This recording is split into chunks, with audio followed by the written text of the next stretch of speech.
of the revenue. John Fanta, Fox Sports. He covers college basketball. Great broadcaster. We've had him on in the last year, even during Baylor's run, and no matter who's running into the Final Four. John, thank you so much. Have you ever seen a bluer Final Four than this one? Definitely not, guys. Not in my lifetime. This is four huge brands, four brands that carry weight beyond just their fan bases. And I think it really is a respect to not just Duke and Carolina and Kansas, but the fact that you speak of Villanova in that light. Because 6-7 years ago, you wouldn't have said it because they had one national championship all the way back in 1985. But they really controlled the better part in the last decade, and that leads you to having these four teams, four big-time powers. Kansas has owned the Big 12, but with Baylor taking it from them, obviously, last couple of years and winning the national title. But the Jayhawks reminding everybody just how much of a force they are. And then to have these two ACC teams is stunning. I would have never been able to guess that the ACC would have two Final Four teams and that we would get college basketball's best rivalry on the biggest of stages. It's awesome for college hoops, and I think it's deserved for the fans of the sport. Last year was in Indianapolis in a bubble. The year before that, we didn't even have an NCAA tournament. It feels like a Final Four, a normal one, several years in the making, and we're better to do it than in NOLA. For Villanova, if you had asked most people before they got into the conference season if this was a Final Four team, I think most people said, well, this is a really good team, but Final Four would be, probably a little bit a lofty goal. What happened once the conference season started that they lit the torch? Their defense has really evolved. It's not pretty. It's just who they are. Last year, this was a team that was outside of the top 65 in KenPom adjusted defensive efficiency. They were hovering around 66, 67. This year, they've been a top 25 defensive team. They have said, look, we might not have the Final Four makeup in terms of star power, but we'll make up for that in limiting possessions, in being one of the slower tempo teams, and we'll use the stars we do have. And they have the best game manager and the best playmaker left in this tournament, and that is Colin Gillespie. He goes about his business in a soft-spoken way, in a softer manner, but man, does he know how to win. He's a silent assassin, if you will, in the way that he plays. And so Jay Wright has been able to fit a style for his personnel. It's been a little bit different. It's been even slower than Villanova's played before, but it's been attentive to detail, and it has been really successful. And through these last couple months, we've seen Caleb Daniels take a climb. He'll have to be big time with Justin Moore done with the Achilles tear. We've seen Jermaine Samuels play his best basketball of his career here during this NCAA tournament, and we've seen Brandon Slater, a guy that has not been much of a product for Villanova here, a product of their success. This season he has been, and he's defended at a high level. So I think it's been done on the defensive end.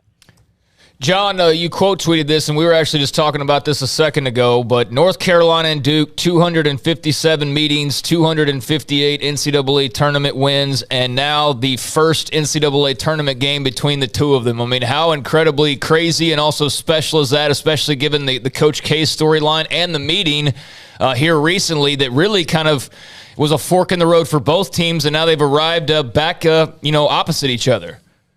Right, and 13 miles apart, it feels right. It's unbelievable to see that these two teams are going to meet in the Final Four.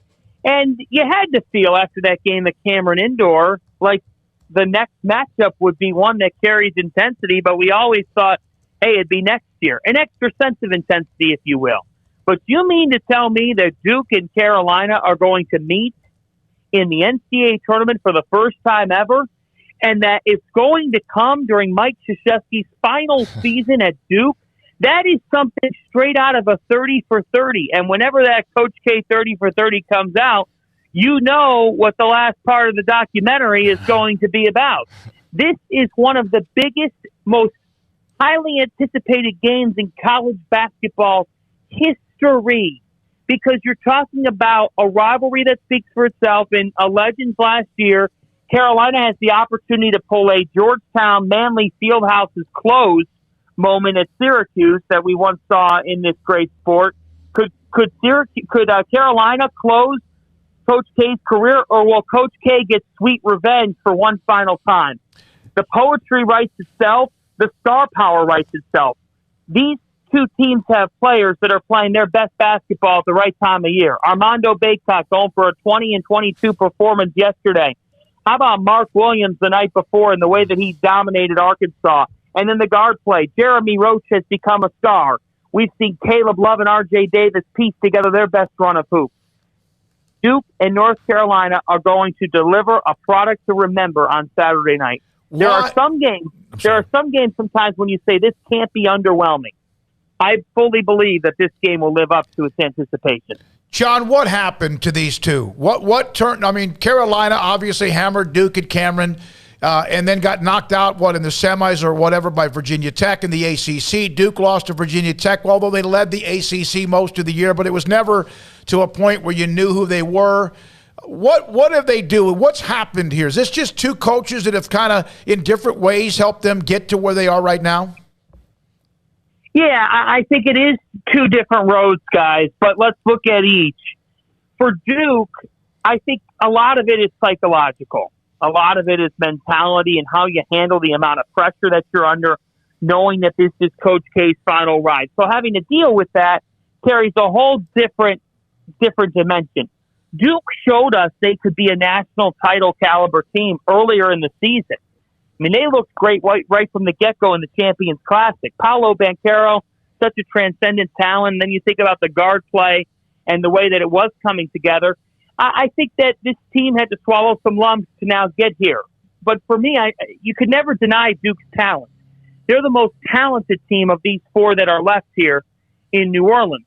Where you go differently is North Carolina, to me, is a team that was not defending. They had no defensive identity. This wasn't psychological as much as it was, hey, you got to become more connected as a group. And they've done that here. And one big moment for Carolina is Dawson Garcia, a Marquette transfer. He leads the team. That opens the door for Brady Manick to take on a bigger role. And sometimes, guys, when you take on a bigger role and you know there's nobody behind you, you play even better because you play with no pressure, nothing to lose. And that's what I sense from Brady Manick. And I sense that from Carolina as a whole. I think this North Carolina team said, look, everybody's hating on our coach. They think Hubert Davis was a bad move. Let's play for him. Let's play for each other. And that's what Carolina has done here in putting together a run. They've won 16 of their last 19 games. They were a team that everybody counted out in mid-January, and here they are. So it's a little bit different. I think for Duke, it's adjusting to the pressure level of this Coach K situation. These kids have really grown up, and they have found backcourt playmaking. But for Carolina, to me, it's about defense. They couldn't defend a lick earlier in the season. They got blitzed by a couple teams. This team has found itself on that end of the floor. They have found a toughness. John, what are your thoughts on Kansas, the lone remaining one seed in this tournament? They haven't played their best basketball. They hadn't until the second half yesterday against Miami. What do you think of them as they head to New Orleans? Well, I think that this is a team that has a terrific wing in Ochai Agbaji, but the biggest question was what kind of guard play? What kind of guard play are they going to be able to get? And the answer to that question has been Remy Martin. I mean, Remy Martin has been superb for this Kansas team in this NCAA tournament. Had it not been for Remy Martin, Kansas doesn't beat Providence on Friday night. Martin made some huge plays to set the tone in that game.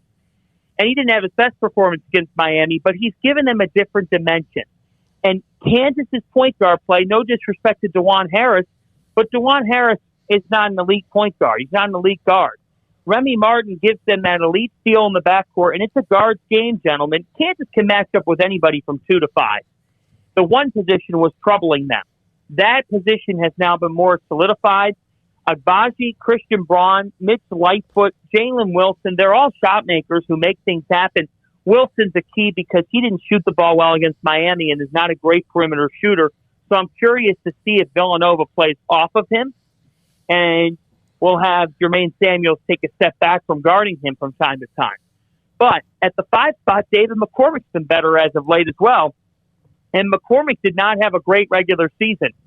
So I think it's a combination of they always had the talent, Martin was out for a longer period of time, and they were missing that extra option offensively, and now they found it.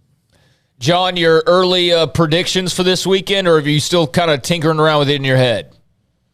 Yeah, I think that guys give Jay Wright a week, and it's very difficult to doubt him, but Kansas should win this game. They have more firepower. They have more depth. They're now defending a lot better than they were. And I think that the Jayhawks, as much as they could be susceptible to losing this game if Agbaji and Martin are both struggling, I don't know how Villanova compensates for the loss of Justin Moore, knowing who's on their bench. Jay Wright doesn't play a lot of guys to begin with. It's going to be hard. It's going to be really hard for them to win this game with essentially 5 guys.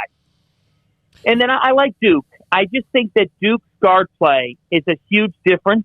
And I think Duke defensively has an advantage over Carolina, and more than anything, revenge.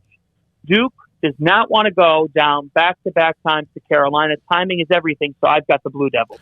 You know, I was looking at Villanova's schedule, and we saw firsthand that defensive nightmare that they faced against Baylor back when Baylor was rolling, when they scored just 36 points. But my goodness, I don't know this compared to everybody else. Baylor at one point had the most quad one wins. I think Kansas probably maybe now leading that.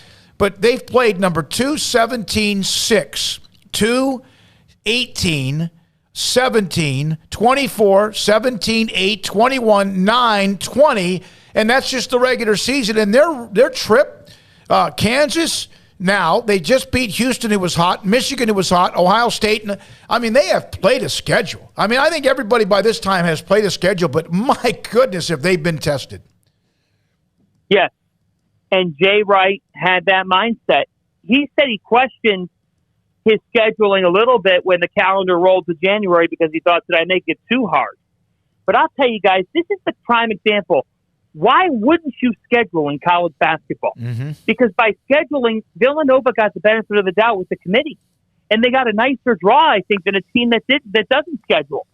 So Villanova suffered losses to Baylor, to UCLA, to Purdue. In the committee side, they gave more credit to Villanova for scheduling those teams than for someone who came up with a cupcake win. And I like that. They often say you got to beat people. Well, some of these teams didn't even beat anybody. So, for me, why wouldn't you schedule in college basketball? Jay Wright knew he had a veteran team, and he knew as the calendar turned to December that his team had to get better.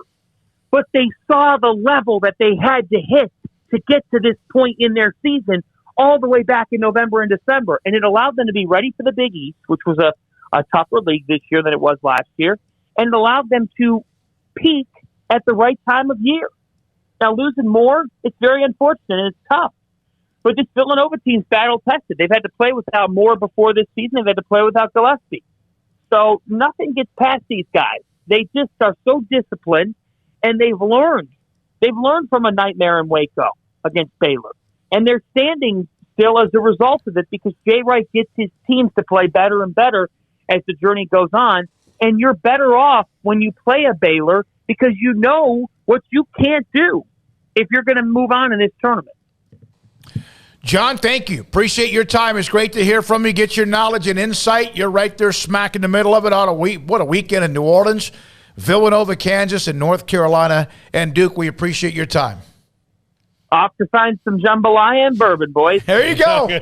There you go. Thank you very much. That's John Fanta, Fox Sports college basketball broadcaster. Love hearing his thoughts on the Final Four coming up this weekend. Yeah, I know we've been talking a lot about the men, but I just wanted to mention that Kansas is the only Big 12 team alive in either tournament, as we saw Texas go down this weekend on women's hoops. So tonight, I guess they get the other half of the bracket situated, but already a couple of teams in Stanford and South Carolina that have booked their trips. And then, we'll see tonight if UConn advances against NC State and Michigan and Louisville. But, Texas was the hope on the women's side. They're out. So KU kind of carrying that basketball banner for everybody.